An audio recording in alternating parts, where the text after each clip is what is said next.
casa, pero hasta hace 2 minutos estábamos discutiendo cómo hacíamos con el cargador del laptop. Tuvimos momentos intensos, les recomiendo no pasar por eso. Y agradezco muchísimo a todo el equipo atrás que me ayudó a encontrar, y a las personas que me han ayudado a encontrar el cargador. Así que vamos a ir rápido porque hemos perdido unos minutitos, y lo que necesito en vivo es preguntar cómo hago para cliquear el next slide. ¿Digo directamente o aprieto yo un botón?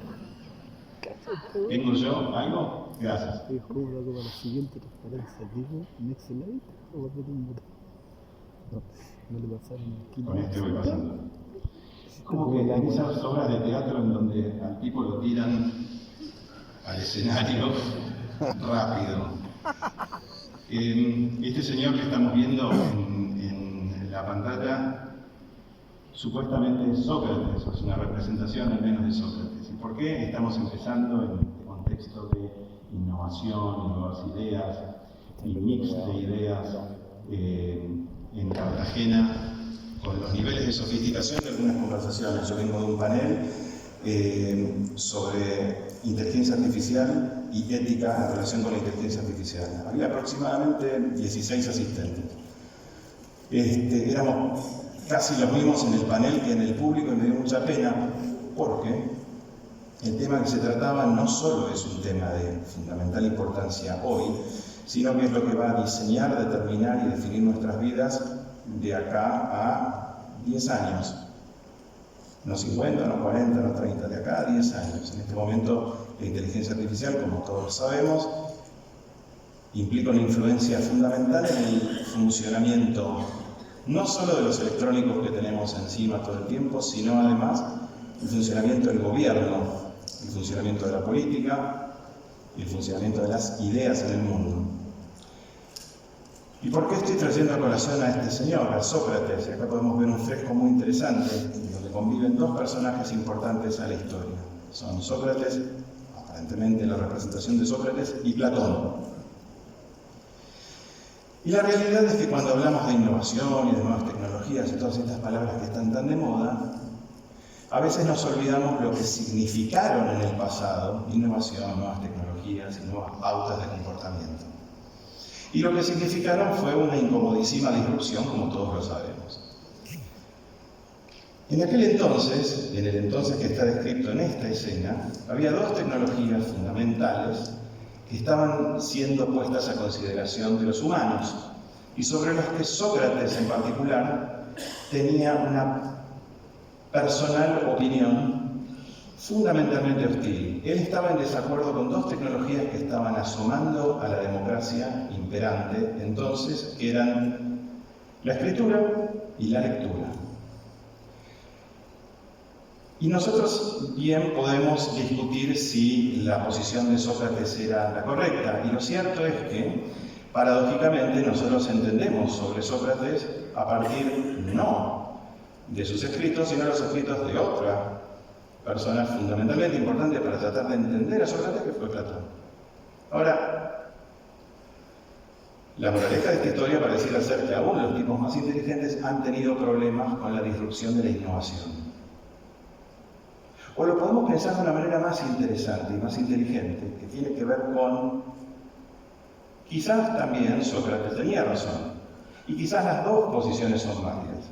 En este momento, esto es una de las cosas más difíciles de conciliar para la humanidad, que es la convergencia de ideas diferentes en un mismo contexto de debate. Quisiera que se entendiera esto por un segundo, porque todo lo que estamos hablando de la historia de la humanidad pareciera llegar a enfrentarse acá en esta especie de hecho o evento mundial que es llamada la polarización o la fragmentación, o la famosa, como se ha llamado en la Argentina, de donde vengo y donde nací, la grieta.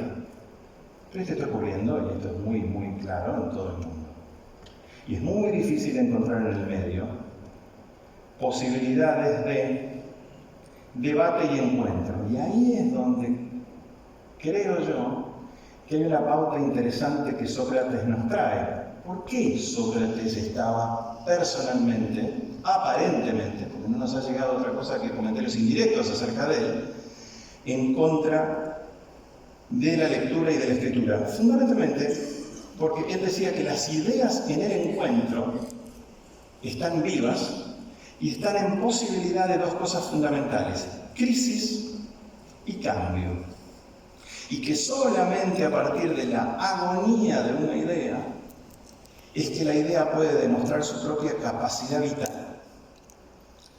Esto es tremendamente importante y es ejercido por él a través de lo que es llamado la herencia oral de una idea. Una idea empieza a crecer, establecerse de diferentes maneras, encontrarse con otras, en lo que es el legado que va dejando en la palabra y en la modificación de la palabra.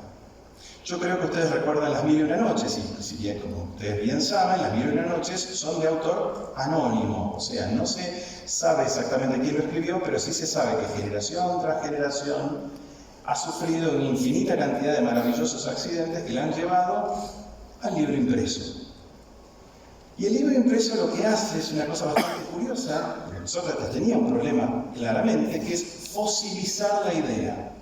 Y no hay mejor elemento de comunicación histórico y de tecnología que entender esto a partir de un librito que fue sumamente importante con el comienzo de otra nueva tecnología que se sumó a la de la escritura y la lectura, que fue la imprenta. Y la imprenta determinó que existiera una cosa llamada la Biblia como objeto. El inconveniente cuando uno ve un pastor norteamericano hoy del medio oeste americano con ese libro en la mano, recitando determinadas cosas de memoria y ejerciendo determinada autoridad a partir de que se conoce la letra de Dios palabra por palabra, es que lo que está haciendo es expresar la contundencia de la palabra muerta, no la palabra viva, sino la palabra que nosotros creemos, y en esto se basan generalmente los fundamentalismos, la palabra por la palabra misma, la obediencia de la palabra por la palabra misma. Y mientras hago play repetidas veces y tratando de pasar de plaza y disimulando,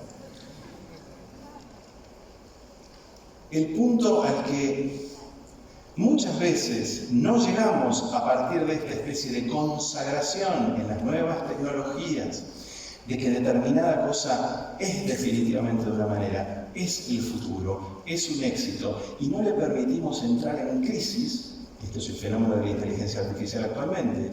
Están los que consideran que es potencialmente una herramienta apocalíptica, hay otros que consideran que es una bendición para el futuro de la humanidad en un montón de sentidos, y por supuesto entendemos que hay un lugar en donde confluyen diferentes variables que nos hacen pensar que los peligros existen y que las posibilidades también existen, y que el sentido común, una enorme inteligencia y una noción de conexión entre nosotros va a permitir diseñar esas herramientas de la manera correcta. Y a esto me refiero con la experiencia directa, y la idea de esta conversación que voy a de alguna manera abrir a ustedes tiene que ver con mi experiencia respecto de la experiencia directa. ¿Qué es para mí la experiencia directa? El primer proyecto que tuvo New es un proyecto que tiene mucho que ver con Colombia y tiene que ver con muchos de ustedes que están acá. Un proyecto que llegó a nosotros de una manera sumamente extraña e indirecta y que tiene que ver con el proceso de paz. Y el proceso de paz en Colombia ha sido para mí una fuente de un enorme aprendizaje, de una compleja fusión de sentimientos contradictorios, pero definitivamente fue una enseñanza vital sumamente importante respecto de qué hacer con sentimientos extremos y terriblemente poderosos sin apurarse a concluir nada. A ver, vamos al próximo chart. Y vamos al próximo chart. En mi relacionamiento con diferentes partes del conflicto en Colombia, tuve la posibilidad de encontrarme con el expresidente Gaviria, encontrarme con altos mandos militares, encontrarme con diferentes personajes del arco político, las personas que estaban en contra, las personas que estaban a favor. Vamos al próximo chart. Vamos al próximo chart. Ir a La Habana y encontrarme con quienes en ese momento estaban en la conversación y en el debate terriblemente desgastante y álgido del acuerdo de paz, sigamos. Y una de las cosas que más me interesó de toda esa experiencia directa es haber tenido la posibilidad de conversar con personas. Vamos a hablar de esto que pasó aquí, pero vamos a hacer el próximo chart, por favor. En este camino, yendo a Caquetá y estando durante 3 noches y 2 días nada más en un campamento FARC, tuve la posibilidad de conocer a un fotógrafo del New York Times que estaba yendo en avión pero que no tenía la posibilidad de entrar porque no tenía credenciales, pero como hacen muchas veces los fotógrafos de guerra, se arriesgaba a llegar hasta el lugar y ver qué pasaba, a ver si le permitían entrar. Él tomó estas fotografías que tienen que ver con su experiencia personal, subjetiva, directa, de lo que le pasó a él en esos días. Y le voy a pedir, vamos a ver el próximo chat. Y me sacó algunas fotitos también. Este es el lugar en donde pude dormir, y esta es alguna de la gente que fui conociendo. Allá hay lo que en su momento los guerrilleros me decían llamado la mascota, es ese cerdo que uno ve ahí abajo. Sigamos. Y situaciones de todos los días, cortarse el pelo, encontrarse a la noche, propaganda, sigamos. Y acá están algunas de las fotografías que Mario Tama, que es el fotógrafo que está ahí arriba, a la derecha, empezó a tomar de lo que él veía. ¿Y qué es lo que yo fui aprendiendo en el tiempo que estuve en esta situación tan terrible? Que pude condensar en pocos días la experiencia directa de haber escuchado los horrores más espantosos de un montón de gente, muchos de ellos en ciudades. Había estado bastante en Bogotá antes de esto, escuchando constantemente. Y que me había ido en un avioncito hasta Florencia y encontrarme en Caquetá, Florencia, a 11 horas en realidad de ahí, en este campamento, con humanos. Y me detengo especialmente en este lugar porque eso es lo que efectivamente me pasó. Pero lo que me pasó más interesante es que en el registro de lo que ocurría, tuve la posibilidad también de ir en un auto con una persona que me iba llevando, manejando hasta el campamento, y que estaba absolutamente en contra del acuerdo de paz. Y me explicó por qué. Y sus razones eran muy, muy válidas. Eran fuertes, eran intensas, eran terribles. Pero pasó otra cosa que yo no me esperaba durante esos 3 días en los que él no quiso salir del auto y no quiso tener contacto con nadie. Y fue que una noche se encontró con unos guerrilleros que venían de festejar la perspectiva de la paz y 2 de ellos se habían emborrachado y le habían hecho pis en las ruedas del auto. Eso fue efectivamente lo que pasó, orinaron las ruedas del auto. Imaginen la situación de este tipo y la bronca de este tipo que estaba metido dentro del auto y vivió eso. Lo cierto es que a las 4:30 de la mañana del otro día, esos mismos tipos vinieron con unos baldes de agua, le golpearon la puerta, lo despertaron y le dijeron: perdón, pero le queremos lavar el auto. Y le lavaron el auto que ellos mismos le habían hecho pis, y ahí se dio una mínima conversación. Mínima. Muy extraña la situación, y me imagino extraña la escena. Pero lo cierto es que lo que pasó en el viaje de vuelta con ese conductor es que me dijo las siguientes palabras: estoy considerando mi posición respecto de este acuerdo de paz. No me dijo que había cambiado su posición, lo que me dijo es que lo estaba considerando. O sea que lo estaba repensando. ¿Quiere decir esto que la experiencia directa que él tuvo simplemente de cruzarse en una de las más ridículas situaciones posibles con otros seres humanos, en otras circunstancias, con comportamientos tan distintos, funcionó de alguna manera a sus ojos y especialmente a su corazón? Sí, creo en eso. Creo que ahí se dio un elemento de experiencia directa absolutamente, en términos de comprensión del valor, absolutamente sólida y palpable. Vamos a hacer un próximo chat, por favor. Y uno se pregunta: ¿qué tiene que ver esto con el tercer proyecto que llegó a New? Que tiene que ver con algo tan diferente que es la NASA. Y nosotros empezamos a trabajar con la NASA a partir de un problema que ellos dijeron: se parece un poco al problema de la FARC, el problema de la NASA, y esto en su momento fue muy divertido porque lo dijo Mike Bolger, que es, tenemos un problema de cultura interna.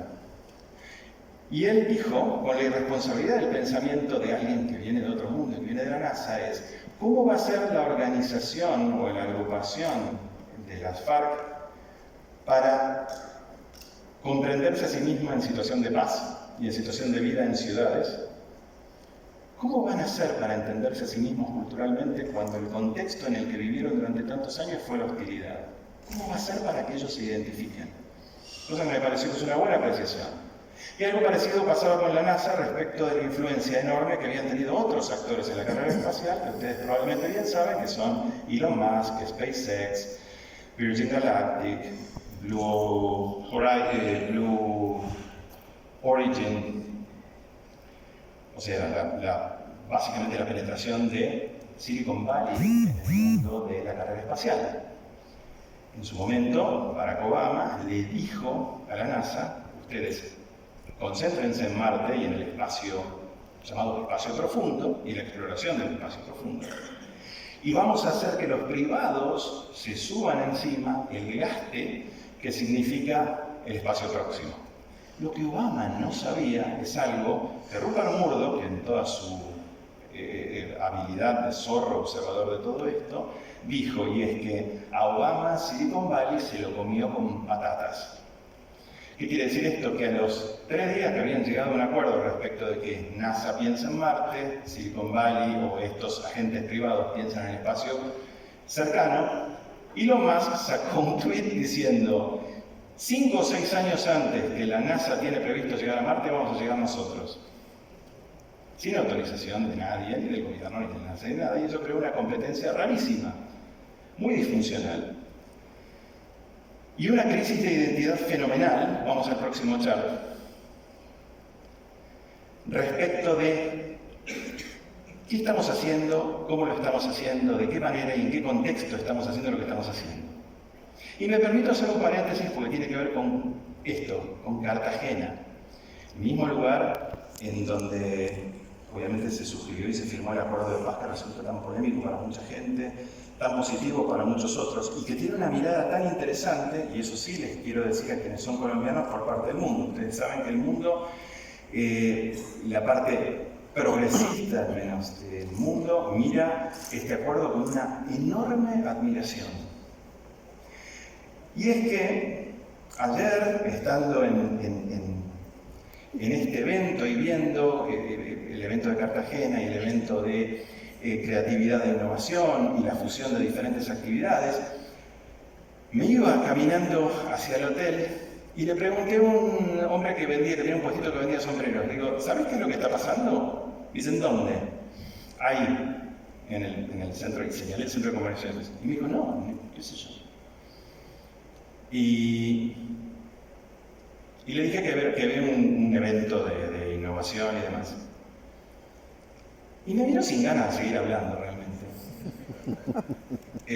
Como o me compras un sombrero. Y lo que me llamó tanto la atención es que ese señor claramente es pobre. Me puedo dar cuenta que obviamente una persona que está en una situación de estar vendiendo sombreros en la calle por tan poquita plata, lo había visto en acción justo antes de pararme a mirar los sombreros con otra persona y le había bajado el precio a la mitad, rápidamente. Y lo cierto y lo que ocurrió es que, mientras veo a un señor con un celular hablando espectacular,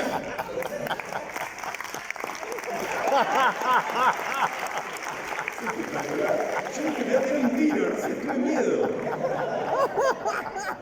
No, en serio que tuve miedo,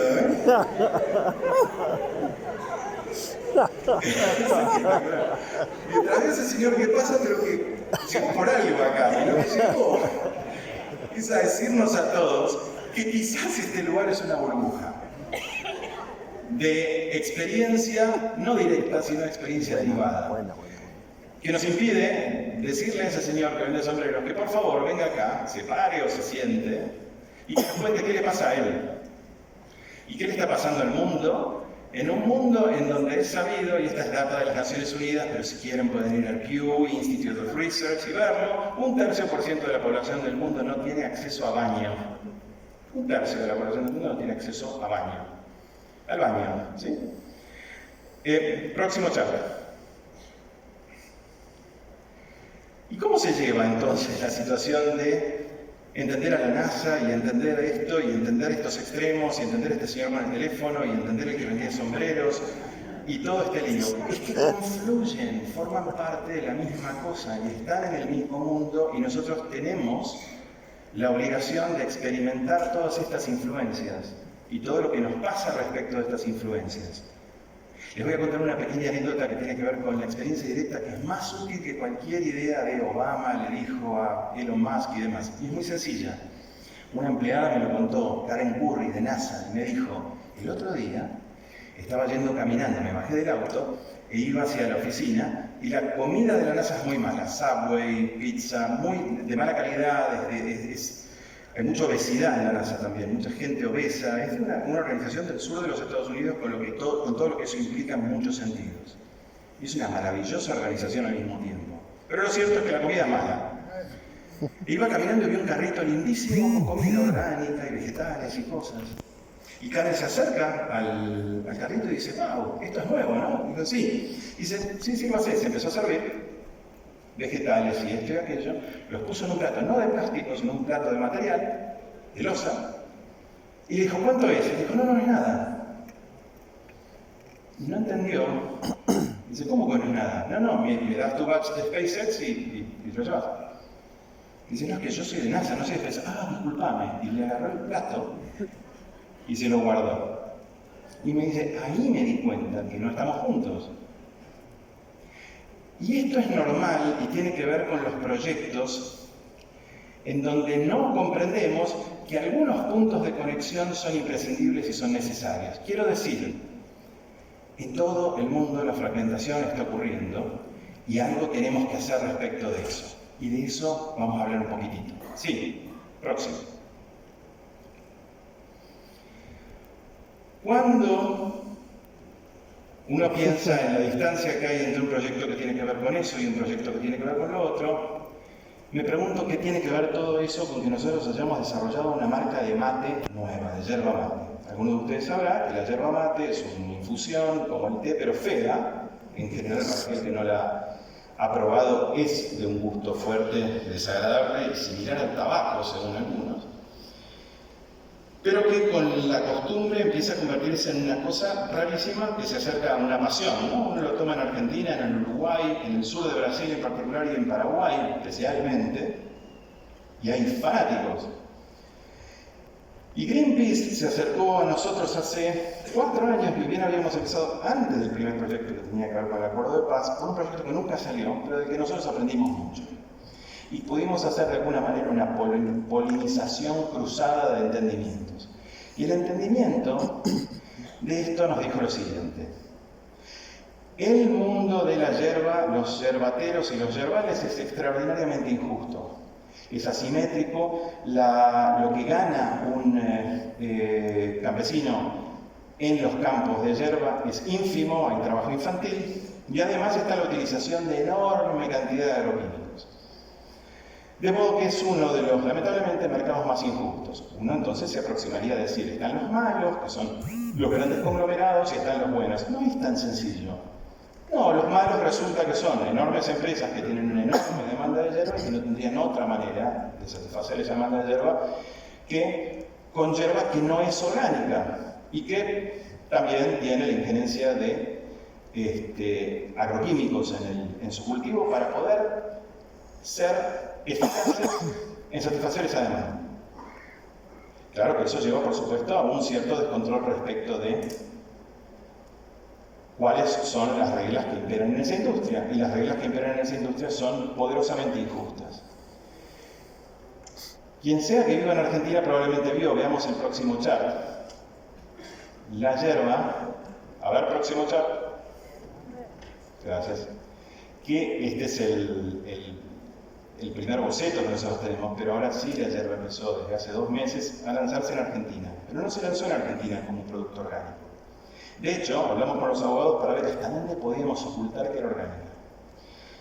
Porque un research que nosotros llamamos blended learning, que es basado en algunos datos fríos, pero sobre todo en datos antropológicos de hablar con gente, de tener conversaciones con gente por experiencia directa, nos indicaba que la palabra orgánico todavía en algunas poblaciones de potenciales públicos de una yerba es una palabra snob. Y es una palabra relacionable con algo muy premium, algo extremadamente sofisticado, algo incluso que no tiene, y esto es lo más paradójico de esta información, el sabor rico que tienen algunas otras cosas. Es como si dijera, bueno, hay ciertos desvíos que ha tenido la industria alimenticia que han hecho que algunas cosas sean más ricas, aunque sean más malas. Y había una apreciación de que a lo mejor la yerba orgánica era demasiado fuerte, a veces que podía llegar por ser tan fuerte y tan pura a ser demasiado ácida, que no estaba su sabor domesticado, etcétera, etcétera, etcétera. Vamos a poner el próximo chart. Lanzamos una yerba con una marca y lo que queríamos es que más que la discusión sobre si es orgánica o no es orgánica, el producto fuera bueno, se le pague mejor al productor, pero no al productor que aglomera la yerba, sino a la persona que obtiene la yerba y que la pone a disposición del secador de la yerba. Y le pusimos porongo de nombre. Porongo es un nombre polémico porque reúne dos significados. La calabaza en sí en la que se toma el mate, ustedes habrán visto que la gente toma mate con una bombilla, si ustedes lo han visto, y lo que sostiene es algo que en quechua era llamado por un Q, que luego derivó en la palabra porongo. Pero también porongo significa tiene un altísimo contenido sexual y es asociado, y ha sido asociado en el lenguaje de la calle, con el miembro viril masculino. De modo que se puede prestar fácilmente a todo tipo de chistes, y lo cierto es que efectivamente eso ocurrió. Solo que nosotros no hicimos ningún chiste con porongo y con el significado de porongo. Hicimos seriamente, y pongamos el próximo chat, carteles, mucha cantidad de carteles, enorme cantidad de carteles, de hecho, que dicen porongo bien grande y una claim que es yerba buena nunca muere. Abajo se ven todos los paquetes y hemos empezado una conversación respecto de cómo nosotros consideramos que a lo mejor algunos temas que son delicados de discutir y lo que los ingleses dicen heavy-handed y nosotros decimos una agenda cargada, pesada, dura, puede empezar a alivianarse a partir de algunas pautas que tienen que ver con una comunicación provocativa, con un cierto buen gusto estético, pero fundamentalmente con un producto que esté bueno. Y esa es una de las pautas que nosotros teníamos. ¿Cómo hacemos para que la gente pruebe este producto sin pensar que es orgánico? Y ahí empezaron a aparecer algunos puntos muy divertidos, como que casi unánimemente en todos los feedback que estamos teniendo de sabor, es una yerba bien suave. Estoy convencido que psicológicamente esto no hubiera pasado si nosotros hubiéramos puesto orgánica primero. Probablemente la percepción de la gente hubiera sido que es demasiado agresiva. Y de hecho estamos haciendo la prueba inversa, que le estamos diciendo a la gente que le regalamos paquetes de sample de prueba, que esta es una yerba orgánica, y en general la respuesta es distinta a suave. No nos dicen suave directamente y alguna gente ha dicho que es agresiva. Vamos a ver el próximo chat. Hace poquito pasó esto en todas las ciudades del mundo, y esto de todas las ciudades del mundo tienen que ver con este fenómeno rarísimo y contraintuitivo, en donde la experiencia directa está empezando a ser ejercida por el público más inesperado respecto del compromiso político que podríamos imaginar, que es el público de edades de 7 a 14 años. Y puedo decir eso desde la experiencia de Extinction Rebellion en Londres, pero en diferentes ciudades del mundo, especialmente con un concepto totalmente novedoso, que es el del paro de chicos de colegio primario en los colegios. O sea, no ir al colegio para manifestarse sobre un tema que les es absolutamente fundamental. Esto es totalmente libre de precedentes. Ese mismo target, que es el target de 0 a 14 años, es exponencialmente el target que visita más Internet para entender cosas. A partir de los 7 u 8 años, la comprensión a través de Internet de determinadas ideas, significados, cosas y demás es gigantesca. Y sin embargo, a diferencia de los millennials, se da una variante distinta, y es que hay participación directa presente, y pareciera ser que esa participación directa es tan enormemente contundente que se puede expresar incluso en la calle llevando a los padres. Si hacen un mapa demográfico, que me parece que es muy importante para entender los próximos 10 años de comportamiento democrático en los Estados Unidos, van a ver esto. El 20% de los adultos de 60 años, el 20% de la población de los Estados Unidos tiene 60 años para arriba. Casi 60 y después para arriba. 20%, es mucho. Después hay un 40% en edades previas a eso hasta los 25 y después está el resto. Y uno diría, bueno, ese 40 y pico % es robusto, es importante y actúa democráticamente. No, la penetración de la acción democrática en los que están en ese porcentaje del 20%, de, vamos a decir entre comillas, viejos, es tremendamente mayor en términos de presentarse a votar que el del resto. Con lo que hay una palabrita que surgió en los últimos años y particularmente en los últimos meses, que es la gerontocracia. ¿Qué es lo que pasa? Que hay mucha gente grande, cansada de determinado statu quo, igualmente rebelde respecto de los políticos y la política de los jóvenes, que está presentándose a votar más que ningún otro. Bueno, eso va a cambiar, porque esa variable de edad en un momento determinado de esta rueda y de este ciclo se va a estar yendo y están viniendo estos otros con una agenda completamente diferente. Y nos tenemos que preguntar en el panel de inteligencia artificial de hoy es por qué Trump es tan interesante, más que por qué Trump es tan desagradable para la agenda progresista. ¿Por qué es tan interesante? Que es una pregunta mejor. Es probablemente más interesante hoy que nunca, porque lo que está pidiendo una enorme cantidad de público es experiencia directa. ¿Qué quiere decir experiencia directa en el caso de Trump? Que Trump manda tweets escritos por él, con burradas, potencialmente falta de ortografía, ideas terribles, como por ejemplo si viene un inmigrante ilegal, a lo mejor es una buena idea tirarle tiros en las piernas. Eso lo dijo esta semana que pasa, parece mentira. Esta especie de mezcla de comediante, provocador, filósofo de barrio y ventajero, todo eso justo, es menos importante que el hecho de que hay alguien mandándome una idea propia. Sí, vamos al próximo chat. Y eso tiene que ver con una charla que vi ayer, y tiene que ver con mi experiencia directa de este lugar, que vi una charla que está, creo yo, entre las mejores charlas que vi en los últimos años, que es la charla de Gabriela Scarlaccioni, que les recomiendo que la vean por lo que sea que tengan de streaming, ¿no? YouTube, etc., en donde hizo una pregunta que me parece que es clave, que tiene que ver con este pequeño insight respecto de qué deberíamos hacer. Es, a mi hijo, a mi propio hijo, ¿le daría orgullo, le daría vergüenza saber que yo estoy haciendo esto? ¿No? Sí. Y esto tiene que ver con ubicar lo que uno hace y aquello a lo que uno se dedica en un contexto real.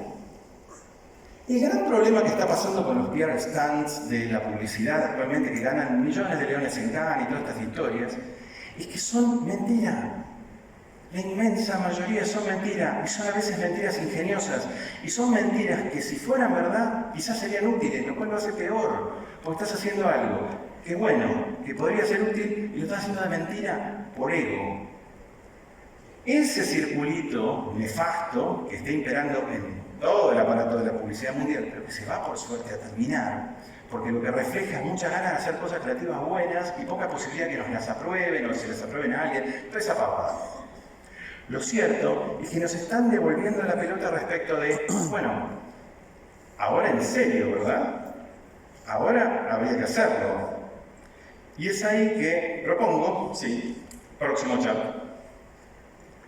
algo muy simple como consejo.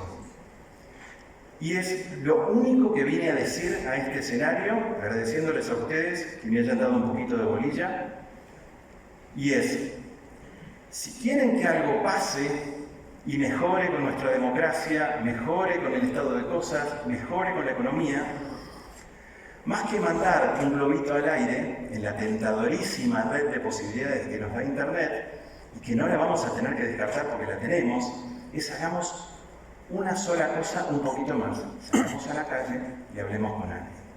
Muchas gracias.